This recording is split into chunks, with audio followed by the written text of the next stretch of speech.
Over 30,000 votes cast in this week's Game of the Week, and it came down to the final 49. Good morning, I'm Ashley Moore. It was the Battle of Broomfield, the Holy Family Tigers versus the Broomfield Eagles. And at Holy Family, it was energy, high energy from start to finish. Check it out. Hi, Ashley. Welcome to Holy Family. Thank you. Nice for having you. All right, let's go.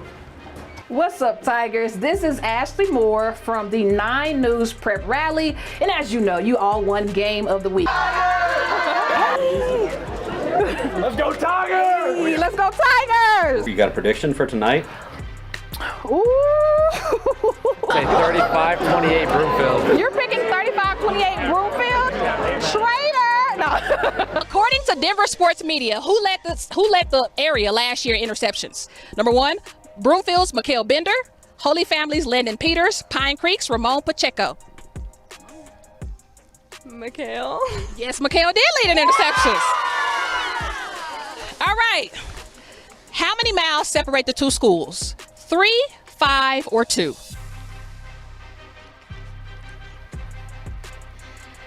3. Correct. Okay, so because Holy Family won, we're going to let them send us off in a cheer. Go ahead, Holy Family. We are family! We are family! We're watching the 9 News Prep Rally. Well, that was fun and all, but I know what you came here to see. The best game of the week this year, and it's only week 2. The Battle of Broomfield. The Holy Family Tigers hosting the defending 4A state champion, Broomfield Eagles. The time for trash talk is over. This is not Twitter. Well, y'all had heard Broomfield head coach Robert O'Brien. Playtime is over as Holy Family hosted the Battle of Broomfield, so let's get straight to it. Holy Family, back to punt. This one's out. The fair catch is called, but the ball is tipped, and the Tigers fall on top inside of the 20. Wow. And then this happened. Rylan Cooley looking, rolls right, and finds Ashton Erickson for the first score of the game. But now it's Broomfield's turn as C.T. Worley takes the snap. He sees something he likes, and it's a one-handed grab from Caleb Meehan. That's good for 36 yards. And this would happen after. Handoff inside to Colin Torres, and Broomfield is now on the board. But Holy Family would not go away. Cooney, play action, and this might be one of the most beautiful passes I've seen all season. Jackson Gabriel comes up with it, and it's a 76-yard tutty. Tigers lead 15-6. But then C.T. Worley would put it in his own hands, literally. QB draw to the left and in for the touchdown.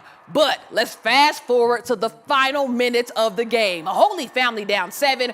Cooney takes the snap, sips it over to Ashton Erickson for the TD. They'd go for 2 and convert, and down goes Broomfield. And check this out. The students would rush the field for the upset, and we caught up with the QB who made it all happen after the game. About 365 days ago, they beat us by 50 points. We've had this sour taste in our mouth for a whole year, and we just came out and we said, we got nothing to lose. It can't get worse than that. So we were like, we know we can do this. We all believed in us, and I couldn't have done it without my team. I've never played in front of more people. I mean, this is the wildest I've ever played in. I mean, it was loud. I could barely hear. My O-line's like, y'all got to scream louder. And I'm like, okay. And, I mean, it was just crazy. It was great. I mean, but now we know who owns Broomfield, right?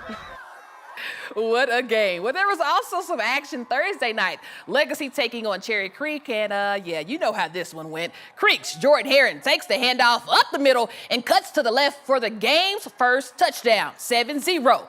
Then it looks like a replay, but I promise you it's not. Cortland Johnson says it's his turn to run the rock in for a Creek touchdown, 14-0. Then it'll be Creek's Caleb Yamas trying to handle the pitch. However, it is fumbled, and Legacy's Kylan Studebaker scoops the ball up, and down the sideline he goes for 95 yards. It's a house call, 28-14 Creek, but Creek would get the best of Legacy, 42-14.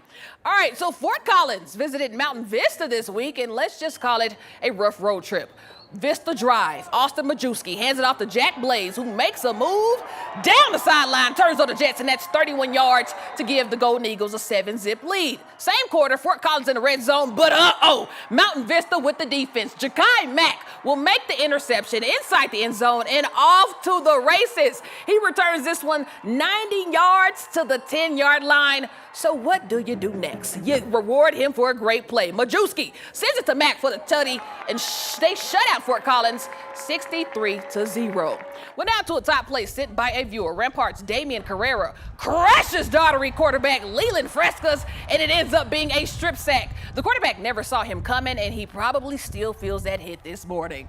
Over on the softball field, some say grand slam, I say grand salami. Lake Woods, Emily Gallegos went 5 for 5 from the plate with 2 home runs, and this grand slam that you see on repeat.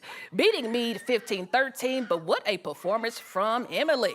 Now to the volleyball court. Look at that student section, the energy, as 2 juggernauts faced off earlier this week. Chaparral versus Grandview. And to get things started, Grandview is blocked by Chaps' Elias Snyder. But then, hey, Grandview's gonna answer back. She was in top plays last week. Brenna Kelly calls back row with the kill, but now to the set point. Chaps, Sydney Vogel puts it back down.